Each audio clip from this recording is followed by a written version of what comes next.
Everybody, welcome to the NugLife Radio Show, a high level of education in the cannabis counterculture community. I'm your host, Medicinal Mike, cannabis comedian, activist, and just a great person to be around, I think, anyway.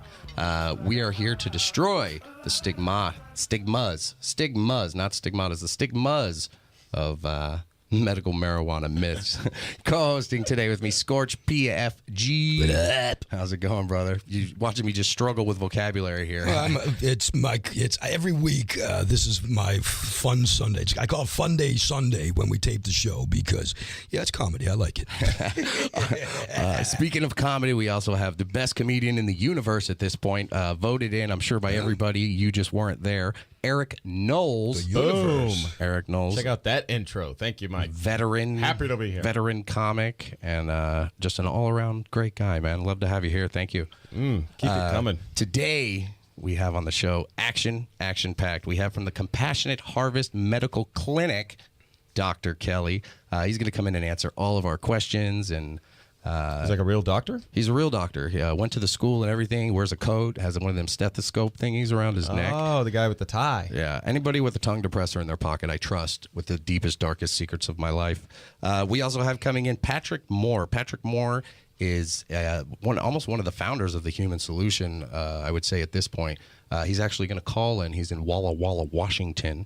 Very excited to tell us about the marijuana, the Worldwide Marijuana March that just happened a few days ago, depending on where you're at and when you're listening to this. But a million people got together and they march all around. And I wish I would have known about that.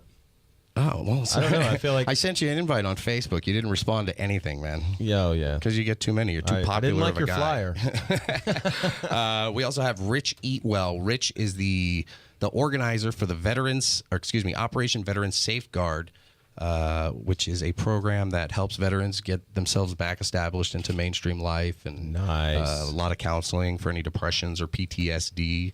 I'm excited about that. He's right up my alley. He's also, the reason we're having him in is he's a 2-time cancer survivor through cannabis therapy. The what? Healed himself with cannabis oil. Oh, my gosh. It's going to be an amazing story. Love these stories. Today's the day we're going to get Scorch crying. Yes. Today's the day. I want to see a tear just trickle down.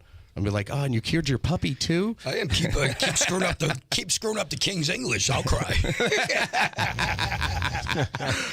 Brooklyn born, Vegas raised. I'm working on it. Trust me, I'm from New England. I'm having a hard time too. So we're learning together. We're learning our new words and new terminologies and everything that we can about your rights in cannabis and help becoming an activist and what you can do to participate in the community. I have to be honest, and I thought I knew a lot about the subject. Since this show's been going on, I have learned more every show. I have truly learned something new every single show. And I'm not saying that so you listen. I'm saying that because it's a fact. It really is. It's a good way to learn about some things about the lifestyle. I think the first was the hot box. I'm telling you, I learned from that week on. Yeah, Have you participated in any hot boxes? Because I partake, I didn't remember what hot box is. Hot boxing is when you lock yourself in a non-moving vehicle because you're not driving. You're just parked somewhere at your house where it's safe. Or any kind of a closed contained area, and you just smoke until you can't see. I don't know how medicinal it is, but it tends to be a lot of fun when I was a teenager. We used to also call it cheeching the car. Cheeching the car was totally cheeched, man. We're going to have our grower buddies, too, coming in today, Mr. A and ZEN, to sit in and discuss some of the topics that are going on in the marijuana community these days. Right now, I want to give a big happy birthday this week to Willie Nelson. He turned 81 years old, 81, and got a 5th degree black belt in jiu-jitsu. Me and Willie once partook. For real. Are you serious? Really? He's got it. Yeah, me, Willie, and Charlie Daniels. It was a pretty amazing little burn session, to say the least. Yeah, that was. I would kill to smoke with Willie Nelson at Syracuse some point. Fairgrounds. I still don't know any of his songs. I can't remember any of them, but I know when he cries or when he sings, On I the cry. road again. right? Oh, that's right. Just can't Yeah. wait to get onto the road again. Poncho and Lefty. Yeah, you lost me. Stigmata. Oh, Brooklyn born. Yeah, of course. Happy birthday, Willie Nelson. 81 years. We hope you're around for another 81 years. Yes, sir. All these old guys, too, you're finding, like Tommy Chong, Willie Nelson, they're smoking these ritual smokers who have been ingesting marijuana from the beginning decades, are man. alive and well and strong at like 80 years old. And I mean, these guys are out every day and still doing movies or concerts. They're all, and Scorch as well. Oh, I wasn't doing that. It's looking I wasn't fantastic doing at that, so you 81. would mention me. Scorch is over here. Scorch has the Doing butt the of a Triumph arms. 75-year-old. I was not doing that, so you would mention me, but now that you did, thank you. So happy birthday, Willie Nelson, and happy birthday, Scorch. I'm sure you have one coming up. I might not make it. Also in the news, Florida high school bans medical marijuana as a topic in their school paper.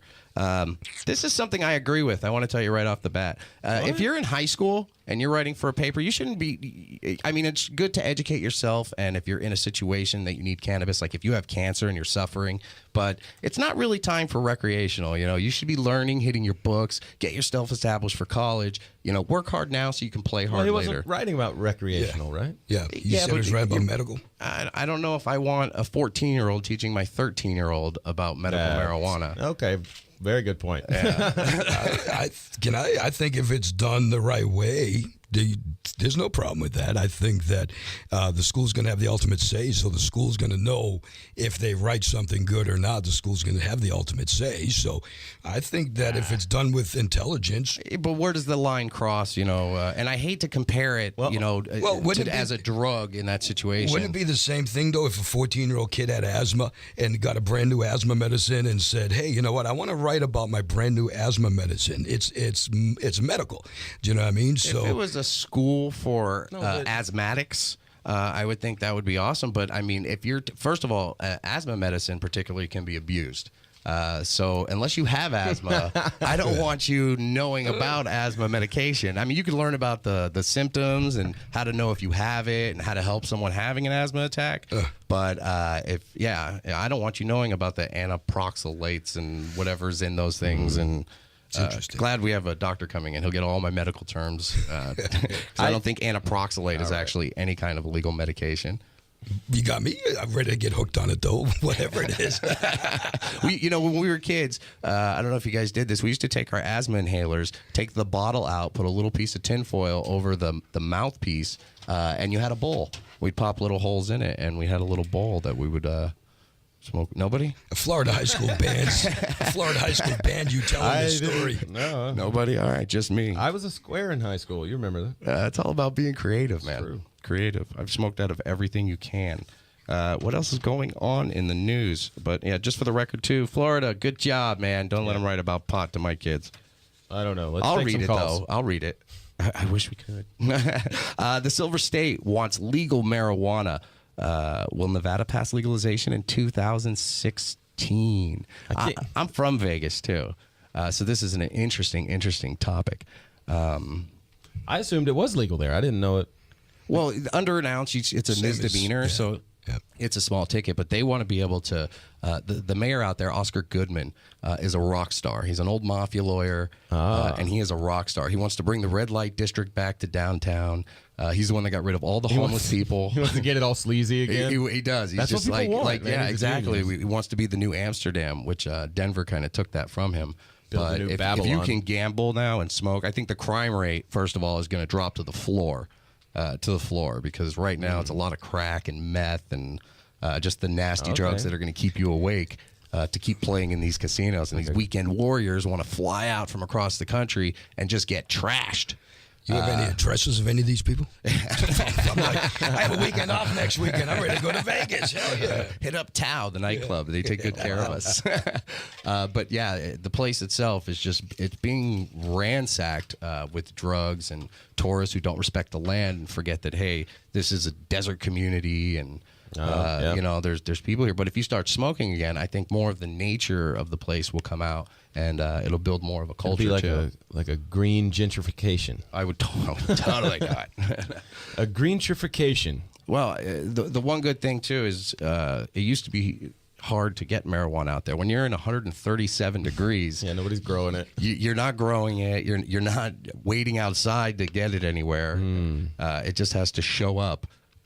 Yeah, because when it's not legal, it is like a journey to get a stupid little bag of it. You know, like Right. you got to go up a weird place and talk to a guy you don't know. Kids don't know about that. Not kids, but the young adults of today, they The new don't generation. remember how we used to These kids got it easy. take a bus for 6 hours. You had $5 in your Seriously. pocket, and you had a joint to split between 7 of your closest friends. Yeah, sometimes you didn't all come back. I lost shoes. Yeah, just keep running. So we are the NugLife Radio Show. We are a high level of education and hopefully a lot of fun for you to listen to. Erik and I are trained comics. I'm Medicinal Mike, and Scorch PFG is a radio god. I'm not trained at anything. I'm not trained. Train in the dojo. We're going to have a great show again today. We have Dr. Green coming in from the Compassionate Harvest Medical Clinic. We have Dr. Patrick Kelly. Moore.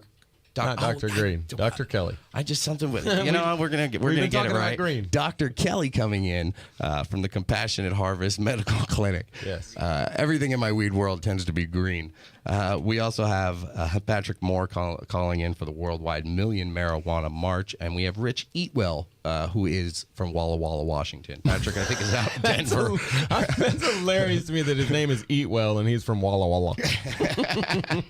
And he's going to talk to us about surviving cancer and taking it responsibly and almost curing your own cancer, which is a website, cureyourowncancer.org.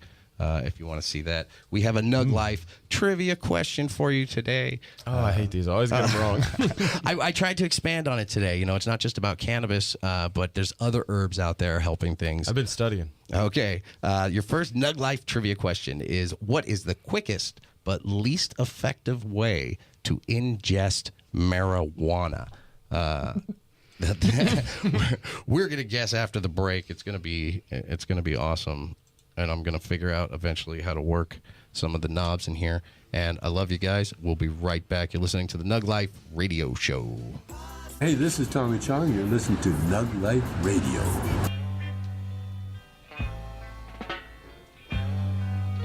Welcome back to the NugLife Radio Show. I am your host, Medicinal Michael, cannabis comedian, activist. We are the NugLife Radio Show, a high level of education for the cannabis counter community. We're here with Scorch PFG and Erik Knowles, and welcome back from the break. We had a NugLife trivia question because those are always just the funnest part of the show. The NugLife trivia question, and that's where we jam education inside of you. What is the quickest but least effective way to ingest marijuana? And that what they're saying is, what's the easiest way to do it, but you're really not getting much of the good stuff. What do you think there, Scorch? I will say drinking it. Drinking marijuana. That's a good, it's not right, but that is a good hypothesis. Erik? I feel like this question has so many possibilities. The easiest way to ingest it, and it's the least effective way. I cramming it up your butt. Yeah, rubbing it on your face. I mean, I don't know how easy that is. But be ready to be surprised. It's smoking it. Smoking it is one of the least effective ways. What? You are burning off so much, especially in a joint. You're only actually getting 22% of the active chemicals that you would get in normal smoking utensil. Even a bong is like 78%, and then they have vaporizers that you're getting like 98, 99%. What if you eat the ashes? No, that's not going to do nothing for you. Drink the bong water. You might Nothing? summon up some kind of a weird pot demon. I want to give a big welcome to our next guest we're having on. I'm very happy to have him, a green doctor. His name is Dr. Kelly from the Compassionate Harvest Medical Clinic, a real-life doctor. Dr. Kelly, welcome to the NugLife Radio Show. Awesome. Thanks for being here. Thank you. It's a pleasure to be here. How are you doing today? Good. Could I make a comment? I heard the last session, and it was very entertaining. And as your doctor and as someone who grew up Catholic, I just have to make a correction. Stigmata is when you smoke a joint and a marijuana leaf appears on your forehead. Nice. See? Oh, see, Mike Erik? was right this whole time. I was right We the whole bow time. down to Thank your you, Dr. Kelly. I read that chronicness. in National Enquirer. How long have you been practicing medicine, Doc? 30 years. 30 years. Wow. That's quite some time. And you're still just practicing? Sorry. You can never get it perfect, but doing medical cannabis has made it a real joy for me. And now, have you always worked in cannabis? No, actually, as I said, I've been in medicine for 30 years. I've been doing cannabis medicine for about 6. Prior to that, I had a family practice. I did thousands of hours of emergency room work. I worked in remote communities and wilderness areas, treating the effects of alcohol mostly. And so you spent a lot of time dealing with addictions and people in that area. As a matter of fact, my other practice is I'm an addiction doctor. I treat people who are addicted to opiates. I nailed it. And I've been doing that for about 6 years, and I have quite a large addiction practice as well. Wow. What type of health issues would you say that you would normally see that are leading people to use cannabis as treatment? Well, look, like what's the we're big in a three? culture in which we're drowning in drugs to treat symptoms like pain, insomnia, depression, anxiety. I mean, it's being pushed down our throat every day on television. So practically any condition, any symptom that you can treat with a prescription drug, insomnia, anxiety, chronic pain, I could go on forever, can be treated with cannabis to good effect. Not for everyone, of course, but for a vast majority of people that I see. Wow. And the reason we don't use, or I don't personally use pharmaceuticals, I mean, unless my leg fell off and they tell me this is what's going to make it grow back, is a lot of the toxins. Are there any, because, as far as my own knowledge, there's like no toxins in marijuana, but from a doctor, are there any toxins that maybe somebody should worry about that are in cannabis? Well, if you're smoking it directly, you're getting the plant material in the tar, which probably is not the healthiest. So I always recommend using a vaporizer. In terms of having toxic ingredients, I would say energy drinks are probably more toxic than cannabis. Oh, my goodness. We just learned of some of the ingredients in those energy drinks. And two, because I have you here, we want to validate all the stuff we've been spewing, as to say. Can you overdose from cannabis use? Oh. You can overdose on anything. You can overdose on candy, right? And so I have had a few people, very few, who have overdone it, who aren't used to using cannabis. I had a lady... But did they die, though, I think is the question. As far as my reading goes, no one's ever died from cannabis. Compare that to opiates, in which we now have an epidemic of deaths from opiates. 120,000 people died last year from opiate overdose. So, I mean, talking about cannabis being toxic is sort of crazy. It's not toxic. It's probably one of the most benign and organic substances available. So as you were leading on to, what is the signs of a cannabis overdose, quote unquote? Well, they get very happy. Sounds like a great way to go, right? Oh, no. The side effects, of course, is being euphoric. Some people with the wrong kind of cannabis can feel a little paranoid, but of course it goes away in a few hours, and are too lightheaded or dizzy. Again, this passes very quickly. Let me just say, as a family doctor, I would probably get 1 or 2 calls every day about side effects of prescription medications that I gave to people. Sometimes mild, but sometimes serious. So when I'm thinking overdose, it's not the same to overdose on cannabis as it would as you would see on TV in the day of a heroin overdose. The guy shaking all over the table. Die of cannabis, you can get a little too high. That's about it. But I was just going to say that 6 years of doing this compared to doing family medicine, I've only had 1 call from a patient who complained of a negative side effect from cannabis. It was a lady who'd never used it before. She brought a cookie. I told her to eat a little bit of the cookie. She really liked the cookie. It was chocolate chip, and she ate the whole cookie. That's so how she it called me happens. out, was feeling a little lightheaded, doctor, and dizzy. So I told her to take a bath, relax. She was fine. Oh, you're overdosing on pot. You're overdosing. So that's my experience with overdose. 1 case in 6 years. And just to have it validated as well, what if any, are there any withdrawal symptoms? Let's say from not, like if I have a drug test to take, I'm gonna quit cannabis. Is there anything I can expect? Cannabis does not cause physical withdrawal symptoms. Someone who is a very heavy user perhaps may feel a little agitated or a little anxious for a short period of time. But cannabis is not addictive. It's not even in the same ballpark of opiates or benzodiazepines or so many of the sleeping pills and muscle relaxants that are ubiquitous. He's validating like everything that I was hoping the doctor would come here and do. Oh my gosh, this is Happy a glorious birthday, day Eric. for Happy NugLife birthday. Radio. Yes, everything I've been saying in my head has been true. Love it. What medications would you say if cannabis wasn't available to people, or a better way to put that would be, what has cannabis bettered as far as like, was there some pill that they were taking that was just killing people left and right and only curing some, but now the cannabis is here, it saved everybody? Well, the big one's the opiates. As I said, we have a really, and this is true, an epidemic of deaths from opiates in the United States. But cannabis is a superb 95% of the people I see use cannabis as a substitute for a prescription drug that they're having side effects on, they can't tolerate, or having negative experiences. Those are primarily the opiates, other pain medications. We have 7,000 deaths a year approximately from over-the-counter anti-inflammatories. I believe. That is intense. And also the benzodiazepines, the Valium, the Xanax, the sleeping pills, the Ambien, which has really hilarious side effects. Yes, it does. You know, a good way to notice. My favorite one was the guy who told me on Ambien he woke up urinating in his refrigerator. Now that's a side effect. An interesting way to see this whole thing. They're running commercials now on TV. They used to run commercials, you know, from the anti-marijuana thing.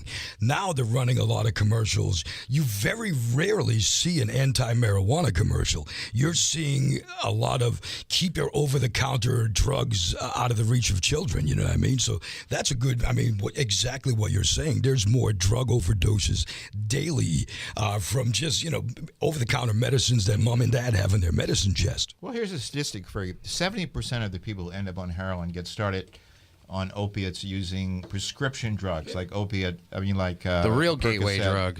The real gateway drugs are the Vicodin and the Narco, the Percocet, and that's the fact. You add Xanax, we call that a Vegas cocktail. Yeah, The OxyContin, all of that good stuff. Well, that's okay. And too, while I have you here, I have a situation that touches home here at the NugLife Show. We have given Scorch, Doctor, edible after, edibles. I'm talking over 500 milligrams. We went to the edible buffet, and we must have consumed 3,000 milligrams of marijuana through these edibles. Scorch is just completely unaffected. Now, he is also a vegetarian and eats a lot of hummus and vegetables. Is there a medical reason why we can't get him affected from the edibles? Boy, that is really an unfair question. We've tried everything. You know, eat it with ice cream. I don't really. Yeah, why? What will that do? Well, I don't know. Whenever I've used cannabis, I always eat ice cream. So if the doctor's doing it, you do it. I got this like fruit roll-up candy, 250 milligrams. It says eat one dose, five whatever strips milligram dose. Eat one at a time. I said to the girl, $15 a bag. Okay, well, I'll donate the $15, but it's going to take 2 bags. You'll never eat 2 bags. Ripped open the first one, mowed it. Said, okay, I need the second bag. And then that day I ate, and I'm going against my principle because I don't eat sweets. I ate 6 cookies, okay? And I ate 6 cookies, one after the other. 30 gummy worms. Bears and gummy worms they were passing out. I'm watching all these people around stumbling. me. I'm watching all these people getting all jelly-like, and I'm just saying, like, son of a bee, man. Yeah, I was stumbling. I'm not even going to take a shot at a medical explanation. You know what it is? You're a comedian. You're so naturally high all the time. You didn't even notice the difference. He's a wrestler. I'm not a comedian. He's a wrestler. You're not a comedian? You think I'm funny? You're Thank funny. you. No, he's definitely high on life. And obviously, Doctor, you're not a comedian either. No, Doctor, you must be high too. That's great. Dr. Kelly, again, I want to real quick shout out the Compassionate Harvest Medical Clinic. This is a place in San Diego, North County that we can go. San Marcos. San Marcos. Is our office. We also have offices in Hemet and north of Hemet, Lake Elsinore. I have an office in Riverside as well. And if we wanted to, maybe there's some listeners out there that might have their own marijuana questions and they need your expert opinion. Do you have like a fan site or an email or a Facebook? Thank you for asking. Our website is CHMC for Compassionate Harvest Medical Clinic 420. That's CHMC420.com. Love it. Love it. Dr. Kelly, thank you again very much for coming in with us. Thank you. You have solved our mysteries. We hope you come back and see us again. We'd love to have you in a lot. You're just fantastic. I've learned so much in this. We also going to have coming up on the show, we have Patrick Moore and we have Rich Eatwell coming in. And we're going to leave you with a NugLife trivia question. Isn't that your favorite part, Eric? It is, actually. What herb helps prevent stroke, heart attack, and migraine headaches? We're going to come back right after this break with the NugLife Radio Show, a high level of education. Big thanks again to the Compassionate Harvest Medical Clinic and Dr. Kelly for coming in and educating us in this small little cannabis counter world that we live in with the NugLife Radio Show. And we'll be right back. Hello, everybody. It's Jon Lovitz here, and you're listening to Medicinal Mike on the NugLife Radio. Yeah, that's the ticket, yeah. And he's going to talk about things other than cannabis. Yeah, that's the ticket, yeah. It stinks. Can you feel it, baby? Come on, let it go. Me and Mary Jane got a thing going on. Creeping up slow. And we're back with the NugLife Radio Show, the high level of education with a smidge of entertainment for the cannabis counterculture community. I'm your host, Medicinal Mike, marijuana comedian, activist, here with Scorch PFG. Welcome back, Scorch. We made it back. Yes, we did. It's nice to have him. I'm getting all tangled up. I feel like I'm in like a... Looks like Chinese jump rope gone bad over there. Oh, see, I was thinking some sort of sexual thing, but I'll go with Chinese jump rope. It's safer. We also have Erik Knowles, comedian extraordinaire to the aliens and the gods. And handsome That's to how good boot. he is. And beautiful looking. Thank you, sir. And then sitting in with us today, we have our favorite growers, Mr. A and ZEN. How we doing today, guys? ZEN. What's up? Love that bassy voice. Yo. Just jump on his lap there. So as we get situated here, we want to thank Dr. Kelly for coming in from the That was Compassionate awesome. Harvest Medical Clinic. So much knowledge in such a little bit of time, and he just validated. The best part was Vicodin is the gateway drug to heroin, and it isn't cannabis. And that's a doctor, so you know that that's a fact. Love it. So we're here. We're going to educate you and teach you stuff. Right now, we're going to go into the news because I love news stories because cannabis news world makes the best stories. Scorch, what's up, brother? But wait, man, you got me all excited. You got me like a NugLife trivia question, and I got all moist, and then you get me all... Come on, man. Don't tease me, man. Tease me, man. NugLife trivia question. What herb prevents stroke, heart attack, and migraine headaches? What herb? I'm not going to I know the answer, and I'm not going to tell you now because you will get teased. Does anybody know the answer? Echinacea. Zen twist, basil or peppermint. Zen twist in for basil and peppermint. Echinacea, the memory drug, from Erik Knowles. Oh, the no, answer. that's not what I meant. That's okay. Ginseng. You know what? I will go along with Zen because I feed peppermint all the time to people that get sick, and peppermint is a big thing. I agree with you. The correct answer is white willow bark. That's what peppermint is. There is more than one answer to that. But that is question. that's the heart attacks, migraines, and strokes. White willow bark. Peppermint might be good and kick out a lot of the toxins because of the mentholyptus, action that's going on. But if you want your brain to open up and the vessels to actually unconstrict to prevent blockage, He's right. you're gonna take that white willow bark. Boom. Nice. I like that because it sounded like white widow. But there are a lot of herbs besides high-level cannabis. That actually Zen's the one taught me a lot of those that can help a lot of things out there that you wouldn't even think. Stuff that you have in your own house. Amazing.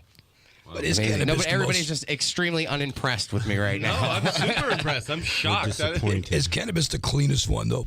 I don't even know because it depends on how you're ingesting it. Because if you're smoking cannabis, you're ingesting plant matter, which brings tars and stuff into your body that might not be there. When the trichromes, the crystals on there, are what actually has the medicinal properties. So if you're vaporizing, then yes, that's going to be much cleaner. But you can vaporize white willow bark. You can vaporize any of those if you prepare it properly and if you choose to smoke it. But I don't think you have to smoke the white willow bark. For the effects.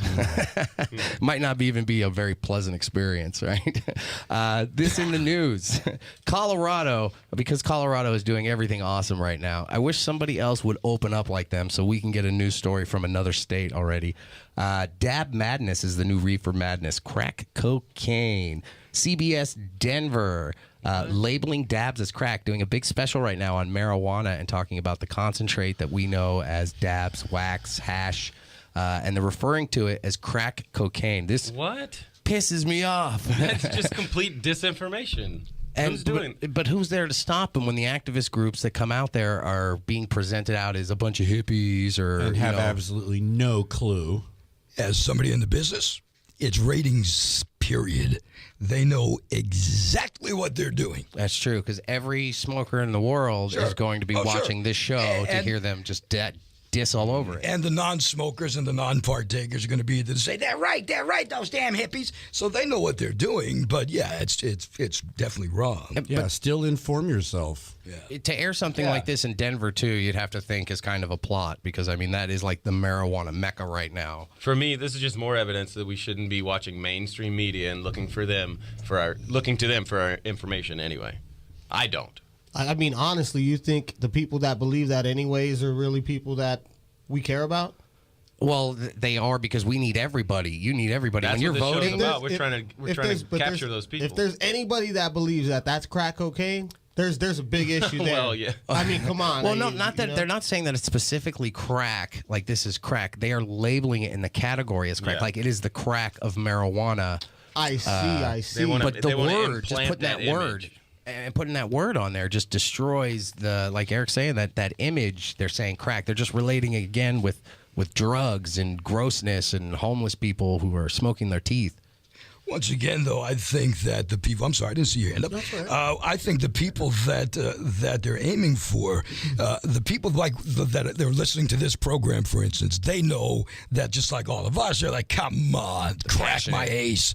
And the other ones are they're going to believe what they want to believe anyway. So we can all educate them the right way, and they're going to believe what they want to believe in their heads, whether it's right or wrong, you know. They're just throwing the crap minutia against the wall to see what sticks. But the only thing I would add to that, though, is I think the way that the derivation of how wax is being made, that there is some really bad quality out there. That, when they're talking about acetone and butane and all these other things to do that is, you're now not just smoking cannabis anymore, you're smoking other things. So clean wax is extremely important. You should know where you're getting. Lab tested is the big word.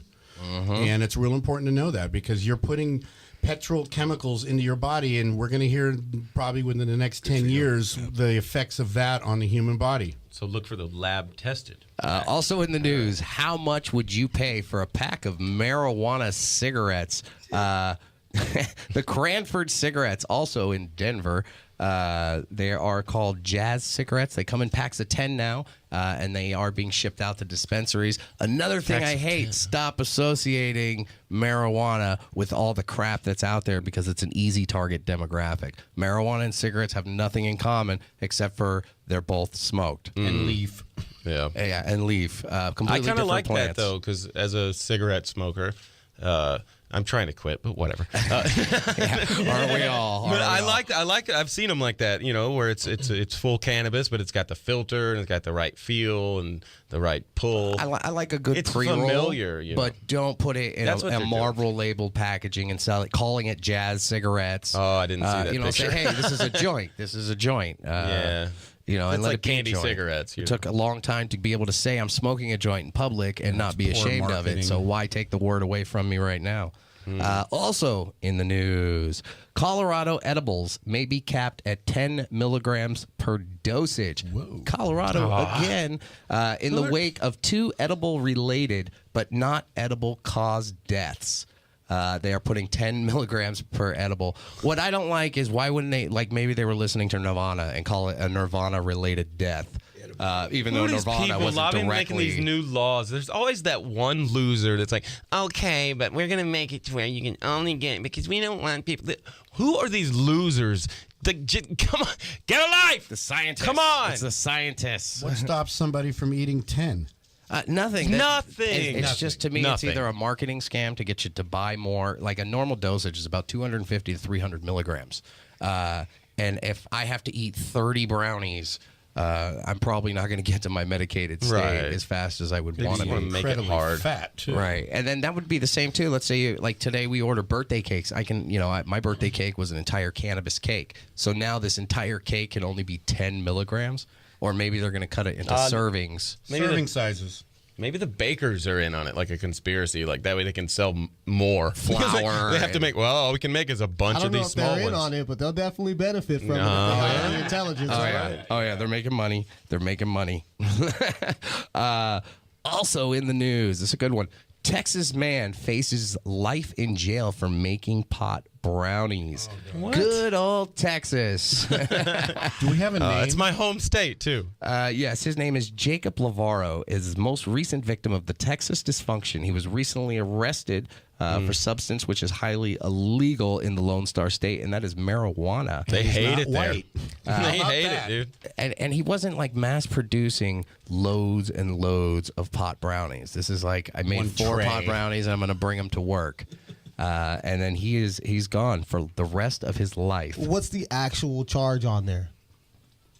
The actual charge is... You know it. He didn't cook him in a pan. He cooked him in a pot. He Isn't that what this used is chocolate, about? real chocolate when he made it. It was like trafficking because he had given one out. Making brownies that we don't like. See, It says there's it's always par. the technicality, though. Par with the sentence that murderers get. He didn't even charge for it. He gave it, and he's wow. Dude, Texas is backward. I grew up in Texas, man. Texas will be the last state to legalize. If they ever, it'll be civil war. Utah, I would It'll think, or be- South Carolina. We will surround them at the Alamo with bud, and then we're like, get away from us. I think it's the state of Virginia, man. Really? Why is that? Commonwealth zone. Oh, that's true. Anywhere I think that's in that Bible Belt is not, marijuana makes you think. And organized religious groups don't I grew up. want I used you to tell on thinking. people when I was in high school. Like I was a square. I was a straight arrows Boy Scout kind of dude. I used to be the dude. I'd tell on people and then walk the halls proudly. Like, yeah, I told on him. We don't need any dope heads at my school. You know? I used to think that too. That Yeah. stuff's gonna make you Yeah. stupid. Now I'm raising 4 kids and smoking cannabis in the garage. Yeah. like a real man. Go for it. Yeah, you never know where life's going to take you. Bible Belt. Just saying, if you're 18 and you think you know something, you don't. You don't, and that's the greatest age for it. Do the opposite early, and then you'll be right quick. Did you know that the Bible Belt is the largest viewer of child porn? Who's monitoring that? Is that the Nielsen ratings? Just threw the whole room off guard right there. Oh, come on. Oh. Yeah, well, they make it in the north. We watch it in the south. If you guys would quit making it. We are the NugLife Radio Show. We are a cannabis education with just a smidge of entertainment. And we're here for the counter community that is medical marijuana and recreational marijuana and hemp because it's saving the world. We have a great show lined up. We just had Zen and Mr. A. They're still here, so I don't talk past tense, but we just covered our news. And we have coming up, we still have the Smoker Circle. We're going to be reviewing today Cowboy Concentrate strains from California. They have over 100 different strains, and they are available at some local shops out here. And we procured some, and we're going to try that out. We also have Patrick Moore coming in from the Million Marijuana March, now known as the Worldwide Marijuana March. And we have Rich Eatwell coming in, who is the operations manager of the Veterans Safeguard. And Safeguard for Veterans. There you go, yeah. Safeguard for Veterans. And we'll be right back. So stay tuned. NugLifeRadio.com. Hello, this is Herschel from The Walking Dead. Nowadays, you go outside, you risk your life. You have a drink of water, you risk your life. And these days, you listen to Medi Mike on NugLife Radio, and you risk your life. Panama Red, Panama Red.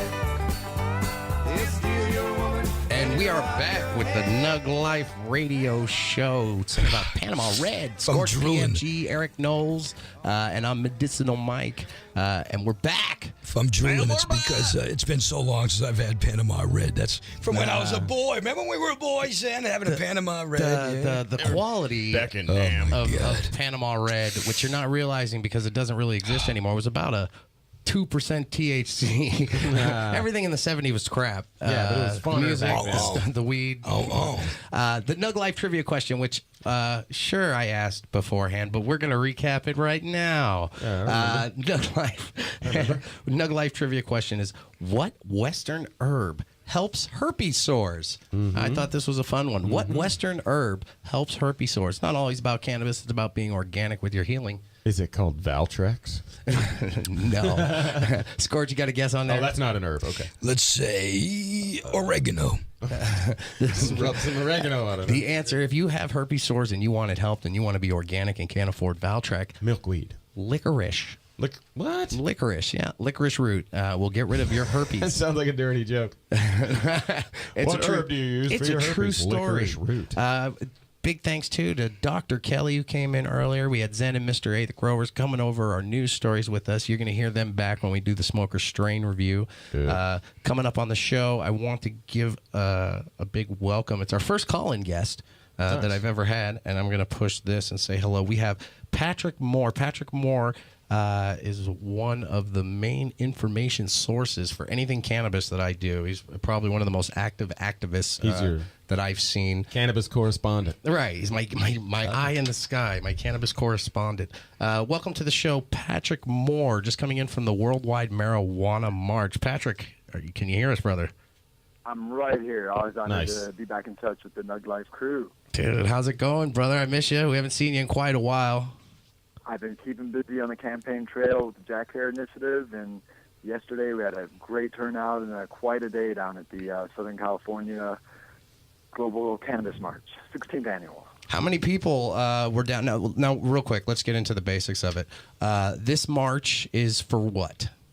It's for cannabis liberation, and every region of the world kind of has their own slant on what that looks like exactly. But, yeah, we're all fighting to free the cannabis prisoners as well as to free up the legal use of the plant in the future. And how did you get involved in the Cannabis March? I met Jack Hare in the early 90s, and he was one of the people who really influenced my life and convinced me. The godfather of hemp, Jack Hare. Mm-hmm. Jack Hare, a great teacher. He, I was at one of those forks. One of my favorite strains. He helped steer me in one direction instead of the other, and I'm thankful to this day for that advice. And, so from there I met Chris Conrad up in Northern California. And Who's Chris Conrad?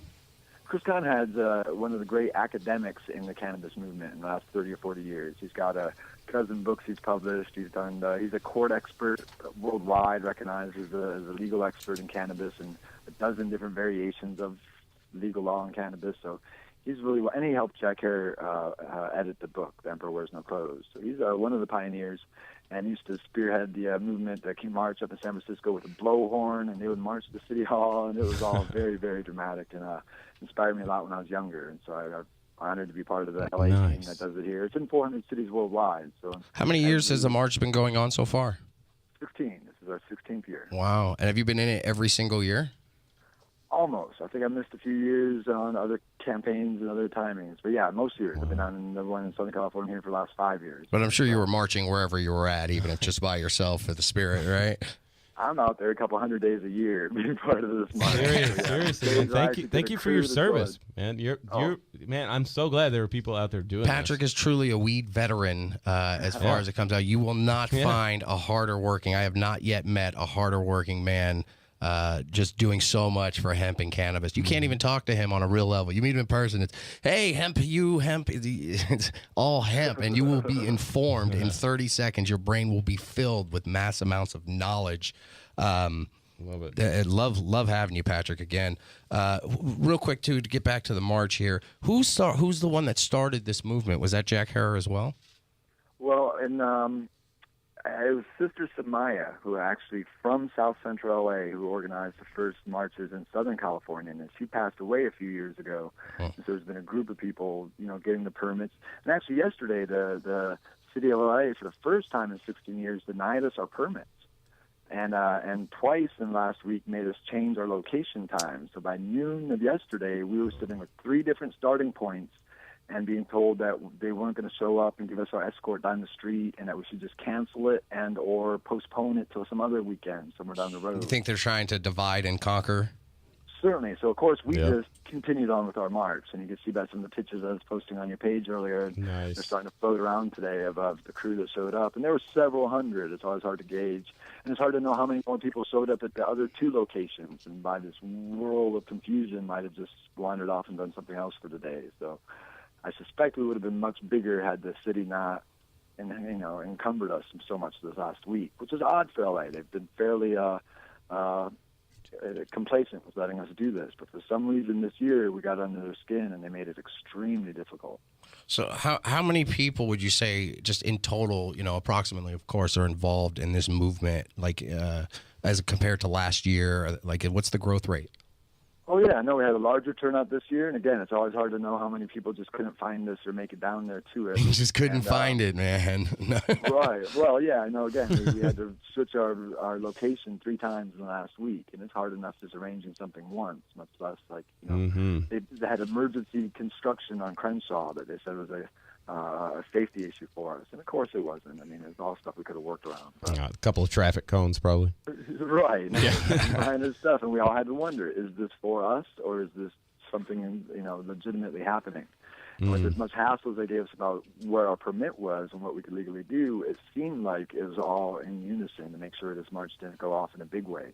Because as much as we're really excited, and there's a whole world that's starting to wake up to the fact that we can change the world with hemp. Yeah. Those who have controlled the century for the last 100 years with petroleum are terrified. And they're pulling every dirty trick and every string they've got to make sure they can continue to dominate this planet with the most unnatural thing that's happened in human history. So, Patrick, I'm sorry, it's Scorch. I didn't mean to interrupt you. I thought you were all finished there. It's your 16th annual. How have they changed over the years? How have they grown compared to the first one to now that you've been involved in? How different would you say they are? And what are the differences? Sure, no. I mean, it's definitely a growing movement, and at the same time, it's definitely a movement that's getting more sophisticated. Even though there are still a lot of tie-dyes and a lot of themes of the hippie culture that sort of resonate in this community, I'm finding a lot of people who are much better educated, much more focused on very specific issues. One of the big issues this year is there's a whole bunch of people in America doing life in jail for cannabis. And many of the banners and signs still getting convicted to life for cannabis to this present day. Yeah, we just read a story about a guy in Texas today. Certainly. No, it continues and it grows. That population, the prison population, is growing. People who are getting these life sentences for cannabis. When the police are there to help you, Patrick, are they supportive when they're there, or are they just kind of, being non-respondent and cooperative as far as keeping your safety? And it's always an odd mix. There's always these officers. You can feel the tension underneath. You can feel like, wow, in another setting, I'd be busting you right now. Now I got to sit here and watch you smoke, kind of thing. And then there's some that are just, you could tell they're excited by it. You could tell they see this movement as the best thing in the world for their job, because they know how corrupting this has been on the police force. Those who aren't in on the inside of it, they understand how corrupting being able to persecute average citizens for non-crimes and then steal their property.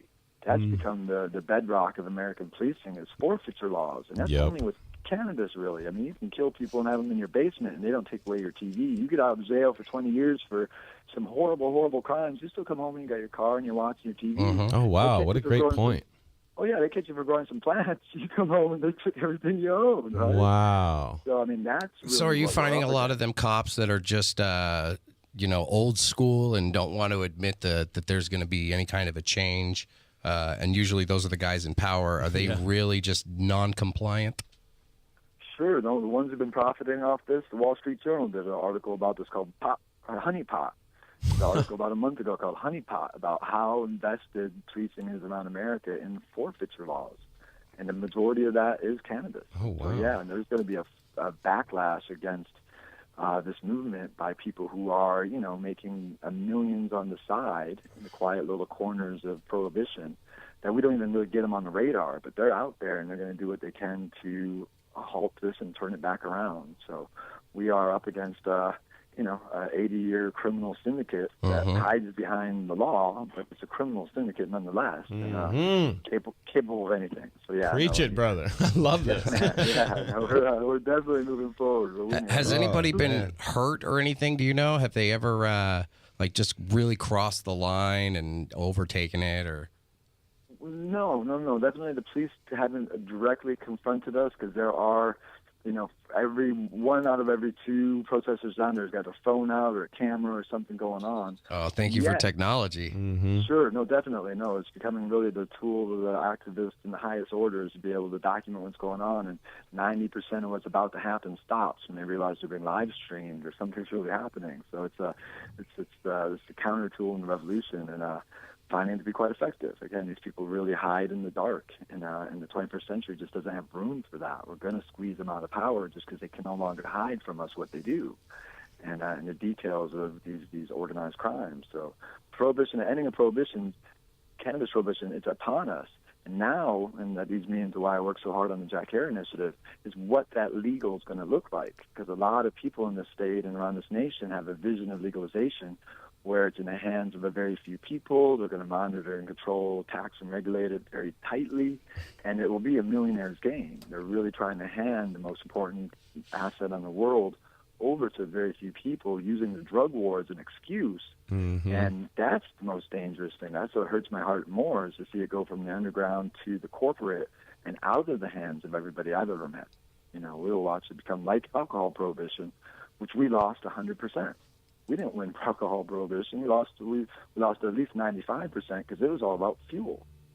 Almost everyone in America was starting to use some homemade alcohol to run their cars by the time Prohibition got started, and it was set up to stop that. And it did so well that we walk around later saying, we won that fight.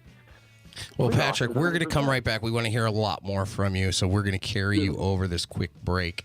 Everybody out there, you're listening to Patrick Moore, the man who I'm convinced is going to make cannabis legal for everybody. He is out there working harder than anybody out there. We are the NugLife Radio Show. We are a high level of education with just a smidge of entertainment. Let me leave you with a NugLife trivia question, and that is a very good one. What year was the first marijuana arrest ever? So we're going to take a quick break, and we'll be right back with the NugLife Radio Show. You're either listening to us on your radio or you're listening to us on NugLifeRadio.com. I'm gonna smoke some weed. Only got $20 in my pocket. I'm a hutton, looking for a pot shop. This is fucking awesome. That's how it's supposed to be. Living young and wild and free. And I don't even care, because if me and my team in here. Welcome back once again. We are the NugLife Radio Show. I'm your host, Medicinal Mike, with your co-host, Scorch PFG, and comedian Erik Knowles, who looks like he's about to blow up. There is a cough button for you, Erik. We just had in Patrick Moore. He's going to be joining us again here shortly. Pardon me. Patrick Moore is the most active activist that you can find on the planet. He's here helping to make your marijuana legal and popular. And Patrick, welcome back. Good to be here. Oh, we can hear you. All right, Patrick, we're going to have you help with us, too. I want this NugLife trivia question because it's important to add a little education and all this fun. What year was the first marijuana arrest ever made? Patrick, do you know the answer to that? I'll give you a try. 1938, I believe. What? Did he get it? Did he nail it? He's pretty close, I bet. October 1937. Oh, you didn't give any of us a chance. Come on now. Oh, who's going to that's close. All you had to do was bet $1. Wow, man. I was going to go to 1800s. 1937? Patrick, that was fantastic. 1937 on my sheet. Look at that. Holy crap. Wrote down. Holy crap. 70 years ago, it was the first law criminalizing marijuana sale and possession in the United States. That very day, the FBI arrested Samuel Caldwell for selling 2 joints to Moses Baca, who was also arrested. Caldwell was sentenced to 4 years in Leavenworth, Baca 18 months. Neither was paroled. The maximum was 5 years. Good one. Wow. Way to get Patrick. Patrick, that was a great guess. I sold them the weed. Scorch has 1937 written there. I don't think that was a guess for Patrick. I think he actually knew that. He actually is the one writing the trivia questions for us. And the next step to that is Mr. Caldwell died 4 months later from disease he caught while in prison. That's right. Hey, Patrick. A 4-year term can turn into a life sentence or death sentence in the hands of the criminal justice. Yeah, Leavenworth, 1937. Probably not much like the Hilton. Sure. Yeah. No. We know when they're calling it a war, it's going to get brutal, and they're going to lie. So, Patrick, I would love to ask you. I'm sorry. I want to ask you a question about something you brought up a while ago. Tell us about how families are now involved in these marches. You know, what I mean, have you seen more families involved in like these in all your crusades that you go through with your marijuana stuff? Oh, that's the foundation of our movement in so many ways. Yeah, so many levels. Definitely. There are so many families at the grassroots who've been affected in traumatic and dramatic ways that they really do rally. They're the ones who put in the time and come and make signs, and our support team. We don't have corporations. We don't have big, the sources of the world, and these people thankfully haven't stepped in and tried to take over this initiative. So we rely on, and we get a lot of support from the community, and it's people who's watched their mom and dads go to prison. It's families who are being ripped apart today because of the silliest interpretations of these laws. I mean, this happens on the daily. And, so right now on the top of everybody's head is this Jack Herer initiative, and that I hear it over and over. Can you tell the audience what that is, just so everybody's clued in? I know it was kind of new to me as well. To let modesty fall aside, I think it's our greatest chance of retaining freedom and getting the power back in the 21st century. And that sounds extreme from a people's initiative in California. I think the ripple effect it would create really has the potential to change human history, which is what we so desperately need at this moment. Now, I'll give you a context for that. The Jack Herer Initiative was written with a sort of a libertarian slant in view that everybody should have fair and equal access to cannabis. It's not about it just being legal. It's about it being legal and practical. And so Jack spent 20 years, much longer than he spent working on Emperor Wears No Clothes. He spent crafting this piece of legislation to ensure all these little angles and twists and tricks the system has to keep control would be minimalized or excluded completely. So it is really the best written piece of legislation I've run across. And I know Jack gets a lot of slack sometimes, especially within the cannabis communities today, because he's very much a hippie, tie-dyes, very outspoken, and yet he wrote better law than the MPP and the ASA and all these lawyers do. And so really, and the principle I think key to the entire initiative is it limits the licensing fees at $1,000. And if you're just real quick, let me just let the people just tuning in know. You're listening to the NugLife Radio Show, the high level of education, and we're here with Patrick Moore. Patrick Moore, huge activist for the Jack Herer Initiative, also big wealth of information for the worldwide Million Marijuana March.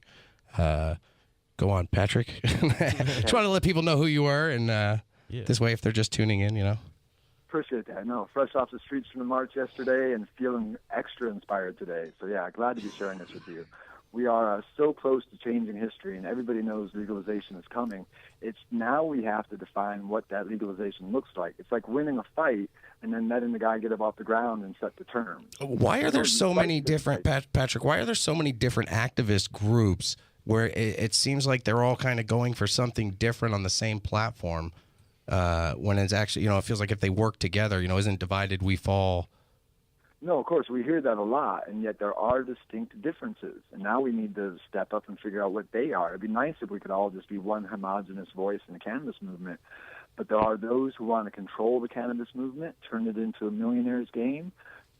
Richard Lee, John Lee, the Oaksterdam crew, the people who run ASA, the people who run the Marijuana Policy Project.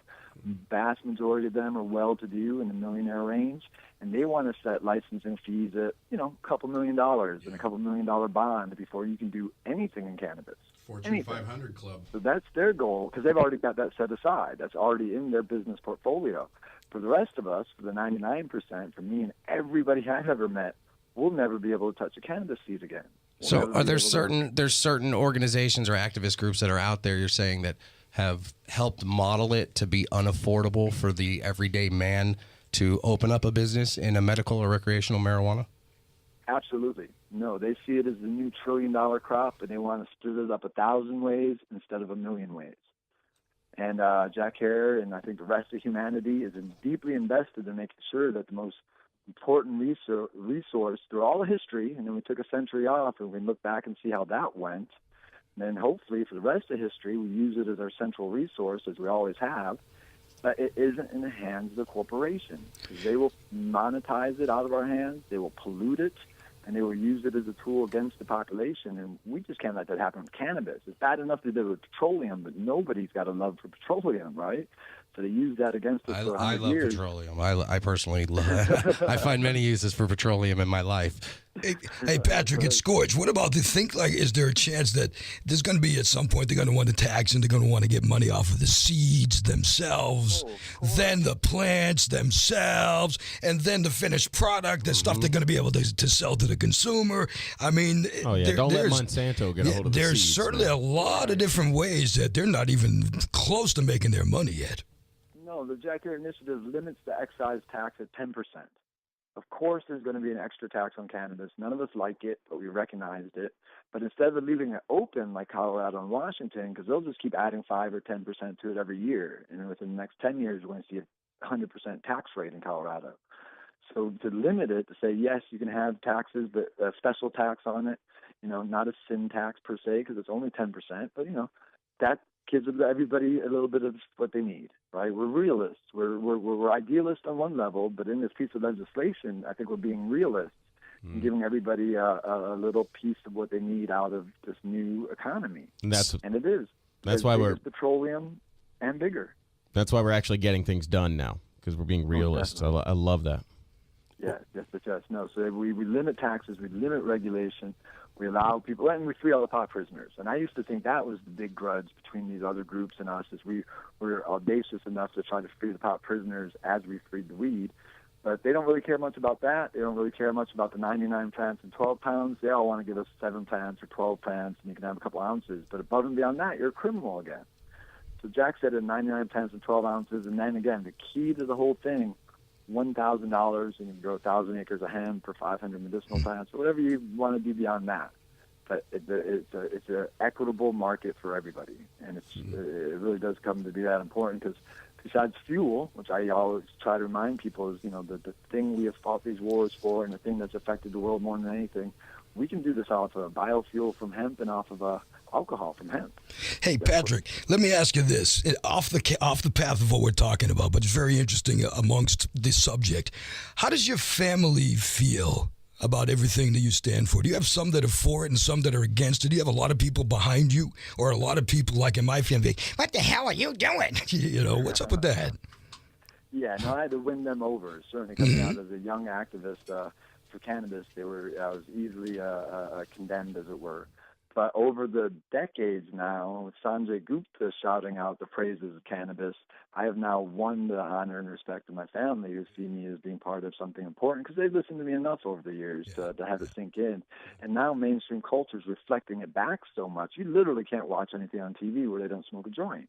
I'm watching things said in the 1500s, and somebody pulls out a joint and smokes it. I mean, we have won the cultural war for cannabis. We need to set the terms, though.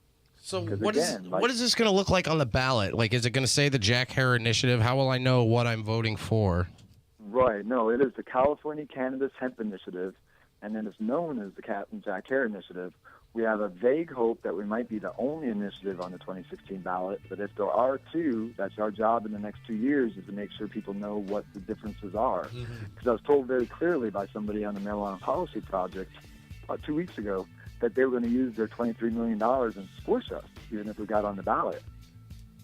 And I had to remind them, of course, it's only the voters of California that do the squishing. All these people's money, they think they're kings of the world, right? Absolutely. But they can get on the ballot, but they can't convince Californians to vote conservatively if they have an option. And so if we get on the ballot, they might find themselves squished. Well, and Patrick, waste a lot of money. Hate to cut you short. We're running out of time. Patrick Moore, thank you so much for talking with us here on the show. We appreciate having you in. Keep up the good fight. Everybody out there, Patrick Moore is available on Facebook.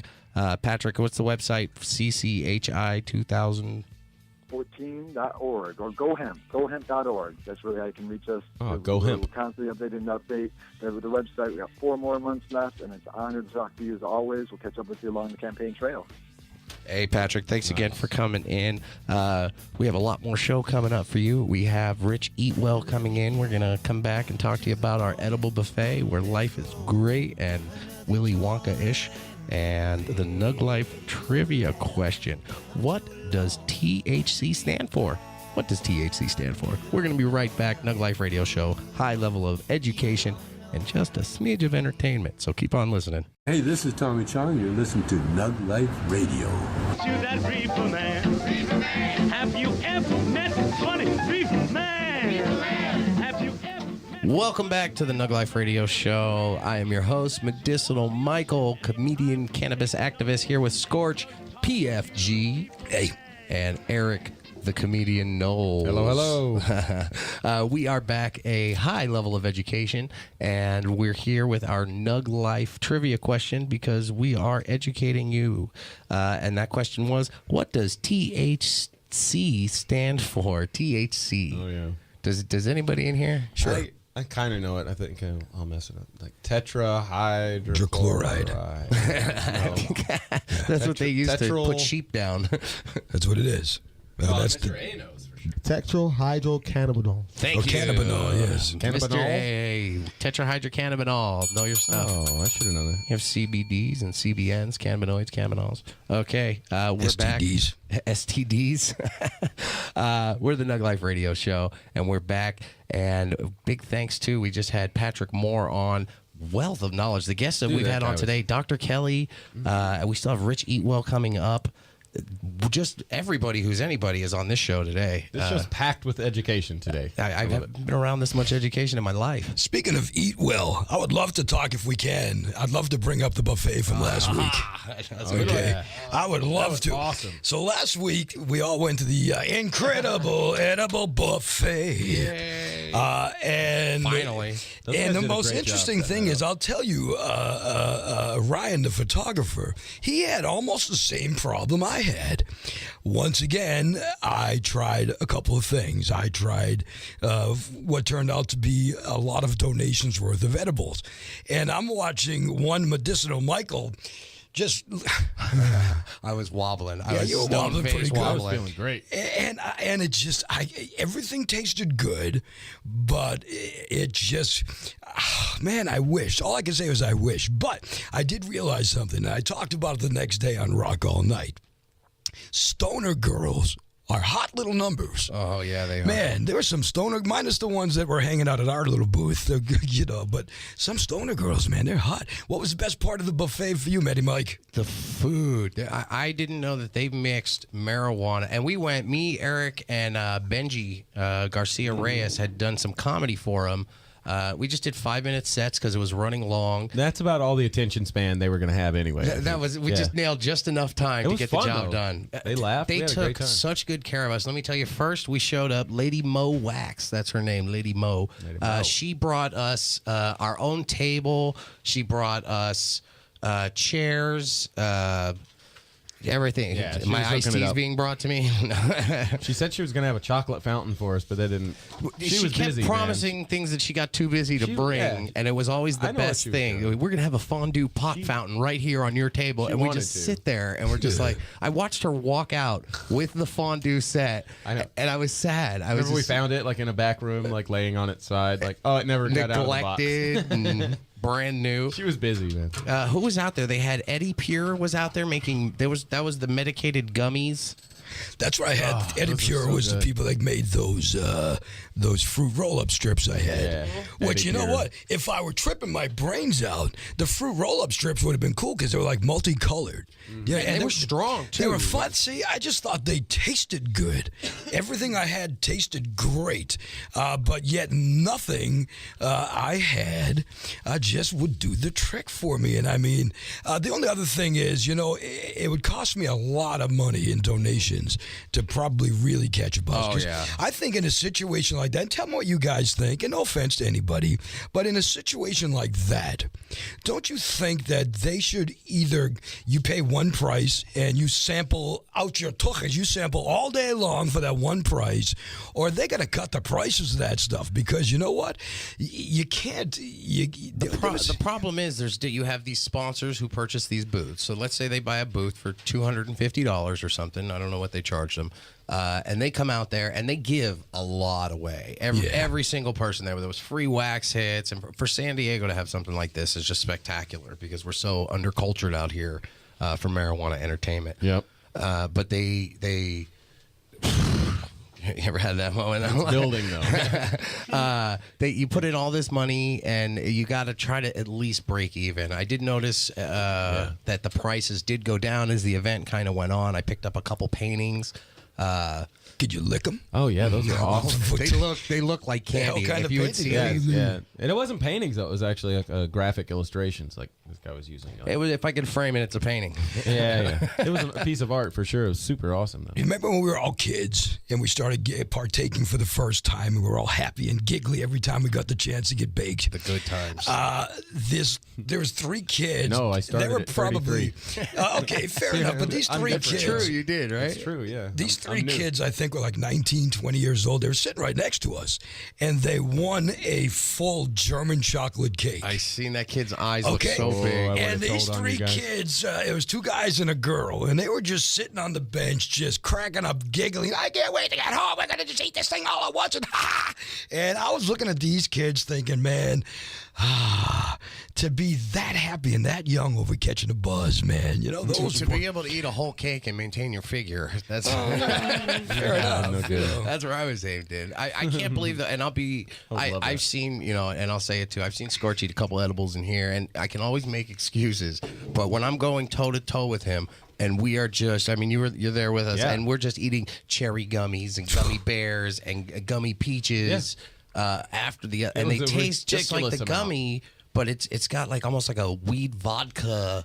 It gives you that dragon breath, where you're like, whoa, that's some weedy. But and then we did what? The strawberry cupcake thing. I forgot about the cupcakes, yeah. And the guy Scorch had like 6 cookies. Yeah, I had 6 cookies in a row. I had quite a bit. Anybody have that pizza? No, I saw Mr. it. I did not have the pizza. It's because they only made 8 slices.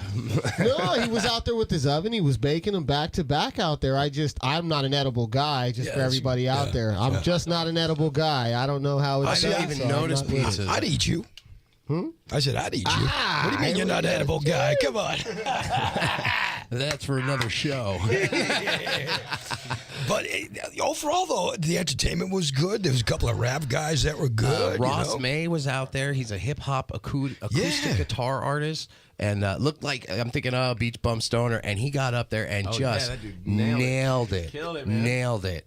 One of the great performances. And then I wish I could because he gave me a CD. You know what? He didn't give me a CD or I would have remembered his name. I did. I got the CD. His name was Little... Oh, man. Little Hit or Big Hit? Little Hits, Big Hit. Little Hits or Big Hits? I think it was Little Hit.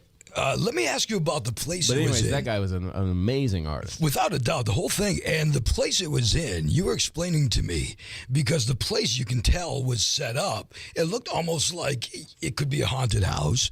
It had, you know what I mean? Like a Halloween haunted house. It had great wooden doors. Not an actual haunted house. The warehouse itself, or the room where the comedy was, the inside room, there was great wooden doors, and it looked like it had like theatrical, the makings of a really cool party place. And you said they actually rent that place out. Yeah, that would be for like your job or something if you're having a summer event or a quinceanera. Great place. Bounce house. Quinceanera bounce house. The hardest thing too as a comic was getting up there to perform, and none of the audience was. You had to chase the audience down. We gathered them nicely, but nobody was actually in the venue. They were just standing around that warehouse. To perform to the back of people's heads.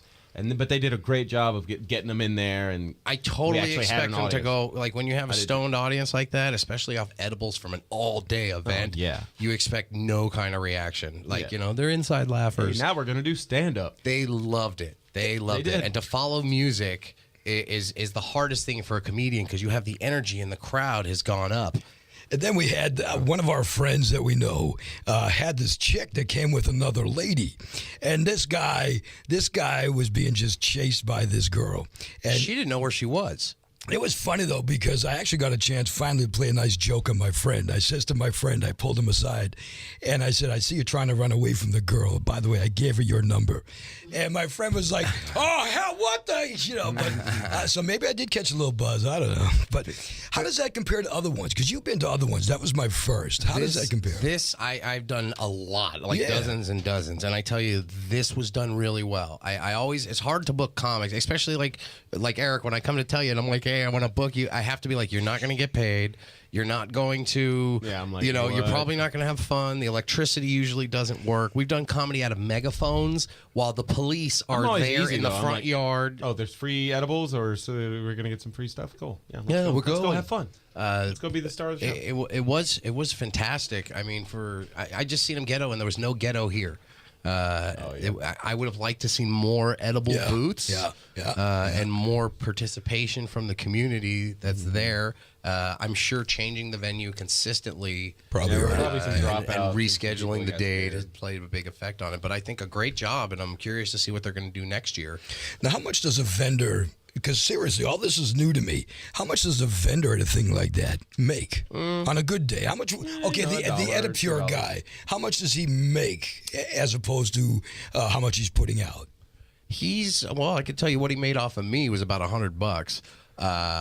But he looked busy. I mean, you're not going to kill it. Nobody ever really makes it back because you have to pay the people that are coming out. You have to pay, the girls. Those girls don't work in their shops. They get some really hot girls to come out and wear their clothes. What? That's like $100. Oh, you ruined it. Wow. Blowing minds away. Yeah, those girls you will usually not find in the shops. Wait, you can hire those girls? They'll follow you around and just be like, Erik Knowles, comedian, and wear a shirt and be your biggest fan. How much does that cost? That's about $60 an hour. Oh, what? I'll sponsor it. So, do they do dishes too for that? No, they don't. They're usually, there's like a whole crew of them. They have 420 nurses, bong hit maidens. What do you call that? These girls are professional what? Models. Spokespeople. Yeah, spokeswomen. All right. What I thought was interesting was that the entire time, did any of you guys ever worry about, law enforcement coming into the situation? Once Scorch put his badge away, I was okay. Sheriff Scorch. And my baton. Whoa. It was cool. I really didn't have that feeling. I felt like we were in a safe-ish location. And how about you? You feel like the cops were going to come and jump on us at any time? You know why? I didn't, because the first event I went to at the Seedless place, the law enforcement showed up about 10:30 at night. And it was I got to give it up for the police, believe it or not, because everybody was like, the police are here, they're just breaking it up. And the cops knew what was going on. But they let everybody go and do their business and leave, and they didn't bother anybody. So I don't think I was really worried about it so much, no. Yeah, the incredible edible buffet.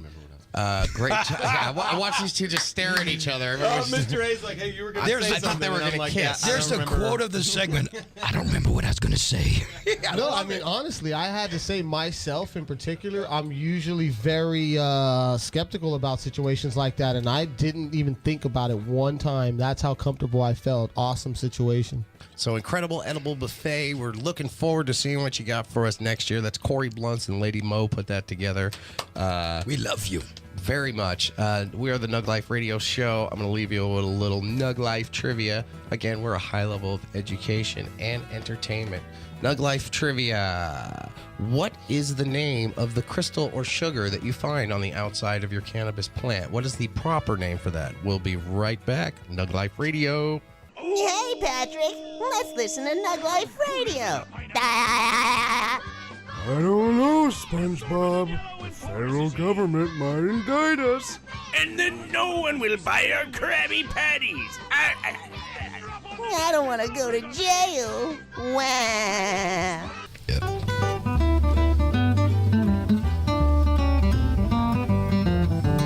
Let me tell you a story about a little plant. It's California's #1 crop. It's a source of fuel. Welcome back. We're the NugLife Radio Show with the best come-in-bed music around. I'm loving it. We are a high level of education for the cannabis counter community. I am your host, Medicinal Mike, cannabis comedian and activist. And we're here co-hosting Scorch PFG from Rock All Night. What's happening? And we got Erik Knowles, comedian extraordinaire. Funniest comedian in all of the existence. In all the lands. Of any vibration. Why didn't I get any extraordinaire introduction? What the hell is that, man? You guys have been friends for too long. I don't like this show You don't anymore. even know, Scorch. We took the PFG and anagrammed it for you. PFG, PFG stands for something else for us. Passion for growing. I like that. Yeah. I was being nice. Erik was being mean I little was being daggers. gross. I don't know. So we are the NugLife Radio Show. We've had a great show so far. We've had Patrick Moore in to talk about the Million Marijuana March. I like to make that one word. Marijuana. And we also had, he also talked about the Jack Herer initiative that's coming up. Make sure you get out there and vote. We've had Dr. Kelly come in and just educate. And we're not Damn, gonna all that was stop today? yet. I know. It feels like a lot, we've been here a week. No kidding. Yeah, it does. We still got more. Yes, we do have a lot more coming up. Let's start with the NugLife trivia question. Yeah. What are the little crystals, the sugar stuff that's around your cannabis? What is that called? Trichones. What? Can you use it in a sentence? Trichromes. That was it. Give him a ding. Don't forget the end, buddy. Something like that. There you go. Oh, Erik, you're learning. That was like the first weed thing that I ever learned, and I remember you gave me one of those little. What do you call it? Where you look through the little. If you ever look through a like you're looking at a magnifier. diamond, yeah. Right. And he had like one of these special monocle. things to look at the weed, and I was like, wow. It is a magical world. If you ever get a chance, get a little an eye magnifier that we'd use for jewelry. Seriously. And look at it, and you will see a world of crystal mushroom-looking amber. It's like a magic, like a mountain Avatar. range on a different planet or something. Where they filmed Avatar. Yeah. So we do have coming up, I want to talk about first, you can go to cureyourowncancer.org. Cureyourowncancer.org will tell you how to do cannabis therapy. Great website for knowledge. There's an article on there by Dennis Hill. I'm going to steal a little excerpt from him. Basically, first look at what keeps cancer cells alive. Then we will come back and examine how the cannabinoids CBD and THC unravel cancer's aliveness. So basically, the way that the cannabis affects the cancer is the THC connects to the CB1 or CB2 cannabinoid receptor sites. These are the sites that are in your brain that actually make you feel, quote unquote, high. There are things out there. That's why you can only get so high. They can only take in so much of the THC, CBDs. The receptor sites in the cancer cells, it causes an increase in ceramide synthesis, which drives cell death. A normal healthy cell does not produce ceramide in the presence of THC, thus is not affected by the cannabinoids. To put that in layman's terms, your diseased cells produce what's called ceramide, if I'm saying it right. And ceramide is attacked by THC. It causes death. Healthy cells do not produce ceramide, so it goes in there and only attaches itself to the sick cells. The cancer cell dies because of cytotoxic chemicals that cause a little shift in the mitochondria. Wow, you got it. Every big word that I know, I got to use right there. That's good stuff. So we have to talk a little more about that. I want to introduce you guys to a gentleman who belongs, how do we say this one more time, is the Oklave'a Native American Church. He is a 2-time cancer survivor thanks to cannabis therapy, and we're going to get a little knowledge on him and talk to him a little more. Richard Eatwell, welcome to the show, brother. Welcome to NugLife. You there, buddy? Yes, sir, I am. There you are. How you doing today, Rich? I'm doing great, and you? Oh, excellent. And where is it you're calling us from? Walla Walla, Washington. I just like to hear somebody say it. I love it. Where was that?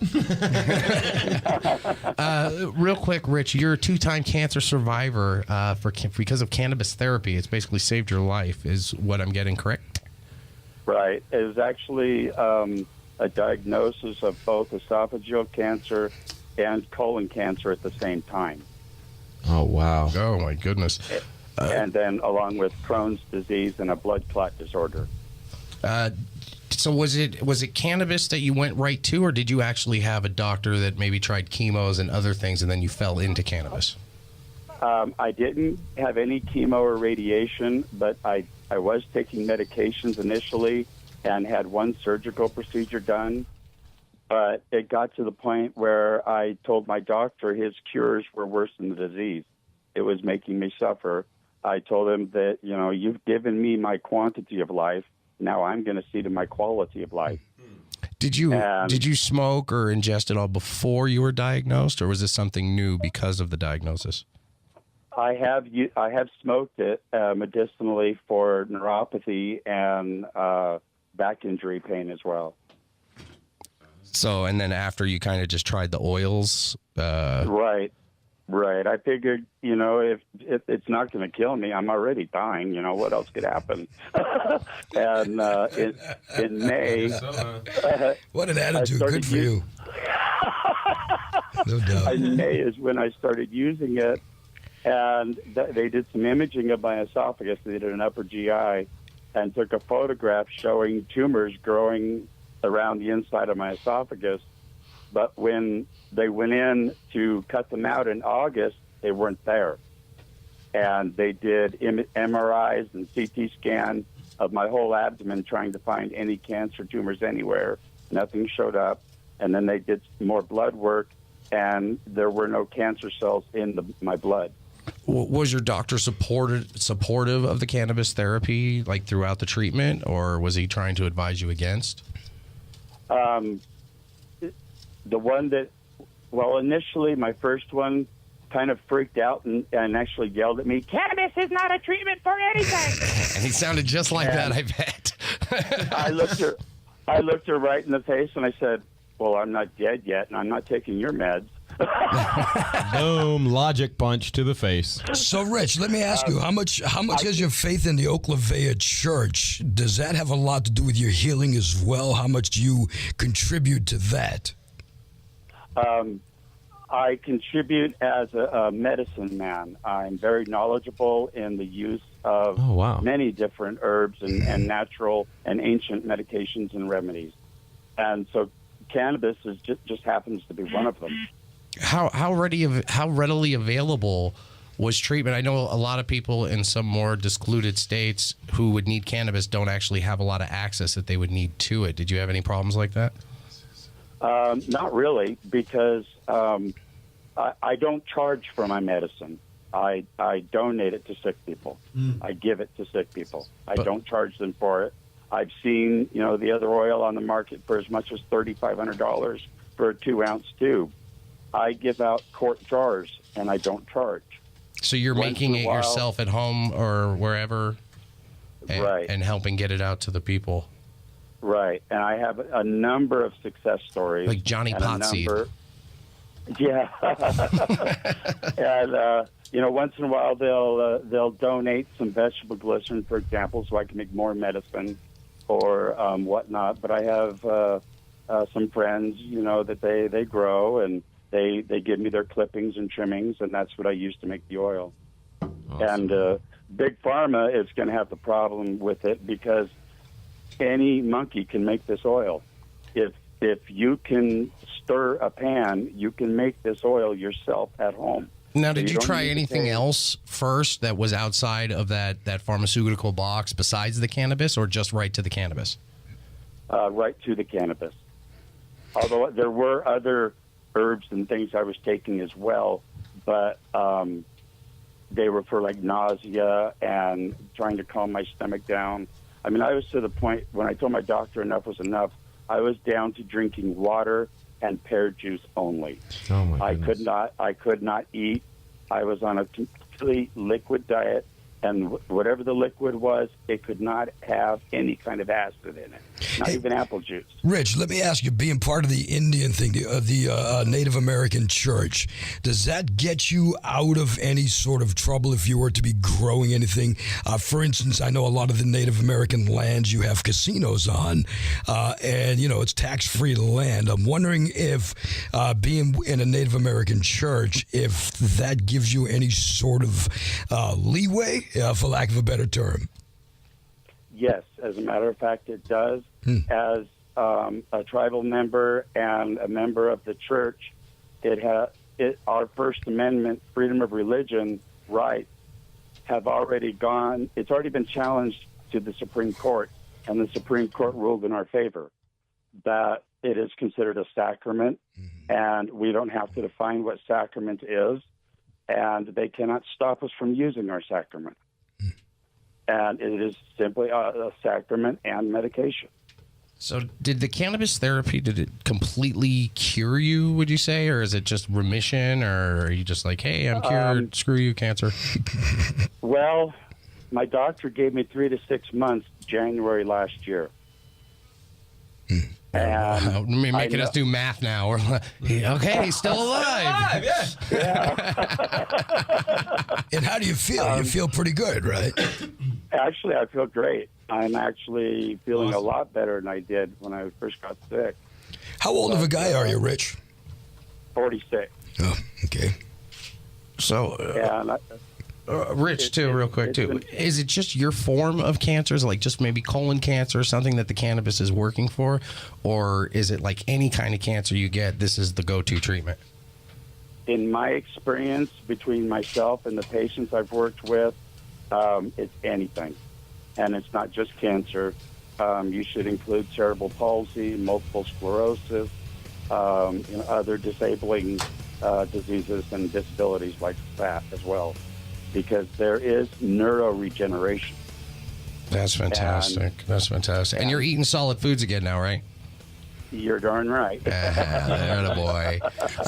Richard Eatwell, we want to thank you very much again for coming in from the Oklahoma Native American Church. Richard is a 2-time cancer survivor. Rich, thanks a lot again from all of us. Congratulations, Richard. Good for you, man. We got to talk to a real medicine man. That's an episode. We had a doctor on and a medicine man. We are the NugLife Radio Show. We are a high level of education with just a smidge of entertainment. If you're listening, you are part of the counter community of marijuana, and we're here to withdraw any of the stigmas. When we come back, we're coming back with my favorite part of the show, the Smoker's Circle. We're going to be trying out today Cowboy Concentrates. So keep listening, NugLifeRadio.com. Kings of Leon. Do you know what that is? Kings of Leon? Yeah, they got a few popular songs. I don't like them. I used to, but once you realize what the guy's doing, like the magic is gone. He knows that women love a sensitive man, right? So he likes to affect his voice. You know, I'm so sensitive. Women love it. I hate that it works. Especially that one song, it's so overkill. You know, the one song sounds like he's singing, like he's in so much pain that like he's peeling off a Band-Aid at the same time. You know the song? The one is like, I've been roaming around nowhere's looking down at all I see, son of a... Like, really, bro? For real? Just put some water on it. It'll come right off. Like... My baby loves me when I'm stoned, as long as I find my way home. No, my baby, she don't care about the songs I sing. Welcome back to the NugLife Radio Show, where we are a high level of education, and we are having a great time today. Your co-host today is Scorch PFG and comedian. He's okay. Erik Knowles. I'm Medicinal Mike, activist, comedian, comic, and everything awesome. This segment is the one where we get to have a little fun. This is the Smoker's Circle. When we left, we did leave with the NugLife trivia question. Does anybody remember what that was? Nobody remembers what it was. I don't believe there was one. All right. Well, then. I think it was like, when did pot first start being good? Yeah, that must be what it was, yeah. And that was about 5 minutes before the break, it would appear. So, yeah, this is the one segment where we just kind of go out of control and have a good time. We restrain ourselves for the rest of the first part of the show to make sure you get that education out there. We've had today, Dr. Kelly came in, and I mean, just laid knowledge. If you haven't listened to the other half of the show, please get on one of the archives. That guy was rad. Just so much good knowledge and validations. We had Patrick Mork. He called in from Los Angeles, and he told us about the Worldwide Global Marijuana March, formerly the Million Marijuana March, and then the Jack Herer Hemp Initiative, and then we had... Who else come in today? We had Rich Eatwell. The medicine man. That guy was rad. The medicine man from Oklahoma Native American Church. Do you know how often Walla Walla, Washington? Actually, you know what? As I look around the room, Mr. Zen, Master Zen may be the only other person that understands this. Do you know how many cartoons had an insurance company from Walla Walla, Washington? All the Daffy Duck and Porky Pig cartoons for the Ishkabibble Insurance Company of Walla Walla, Washington. I didn't even know it was a real place because I used to watch the Warner Brothers Remember cartoons. that? The Ishkabibble Insurance Company from Walla Walla, Washington. Oh, yeah. So no doubt. Today we're doing the strain review, and our strain review of the day. Also, too, welcome to the studio. We got Mr. A came back in and Zen. They're hanging with us. How you doing? Yeah, you doing? Mr. A, What's the up? geneticist. I like that take turns to say hello. It's the old school setup right there. Talking to the can, see? Today's strain that we reviewed is the Cha-Ching strain of the Cowboy Concentrates. This is a CO2 decarboxylated, which basically means, I know, big words. What it means is that the THC, you have a THC1 and then regular THC. You can't ingest THC1. So when you decarboxylate it, it removes that little number 1 from there, and all of a sudden you can eat. No, this is real. This is real. And then you can eat it, and you will feel the effects throughout the whole body. Nodding his head. Otherwise, it will just pass through your body. Wow. Yeah. So we have that CO2 decarboxylated Cowboy Concentrates, the Cha-Ching strain. So explain that. You said it would go through your body. Like if you keep the one in, it's not going to hurt you, but you won't feel it at all. Explain that a little bit better. Yeah, I wonder if that's your thing right there. No, I'm just wondering what that, because that's interesting. You know? I mean, you eat so many edibles and you're not being affected. I wonder if the one stays or goes, whatever it is. THC1, but maybe you have something in your body that's not letting it receive it properly, and it's just passing through. I mean, I was wobbling, man, and you were fine. No, but my point is, the one, is there something that, like, I don't know. Not allowing the body to assimilate it. Yeah. So, there's something wrong with you. But it can't get you sick. It can only not get you buzzed. Okay. Right. There you go. Thank you. How you feeling today? Buzz, not sick, so I must not have the one in there. No. This is a sativa strain. I'm not quite sure what the Cha-Ching is crossed with. If I had to guess, it would be like an OG and something with a Blue Dream or something, because it's a very dark strain. What does OG mean? OG stands for Ocean Grown. Not a lot of people know that. Not so if you're original smoking, gangster, like we all thought. No. Well, I mean, in some troop sets, it's still original gangster. But if you're a California grower or a coastal grower, you know that it stands for Ocean Grown Buds. And that's where it comes from originally. The ocean. Wow. It was a gift from God. It floated up from Atlantis. No, I mean, that's where the term comes from, OG. Yeah, ocean grown. It was just they used to say ocean grown. Sorry to interrupt. I just No, that's a good thing. That's a good trivia question right there. I should have used it as a trivia question. Next week. Our listeners will have forgotten by then. Oh man, I remember a story quick. It has to do with ocean grown. I was actually gonna talk to you. Yeah, it has to do with ocean grown. There was a ship that got busted. Very few ships make it to Massachusetts with a shipment of weed. This boat got popped in Massachusetts. They started whipping out the bales of weed. Floated up in my hometown on the beach. Nice. And yeah, those are some OG ocean grown weeds too.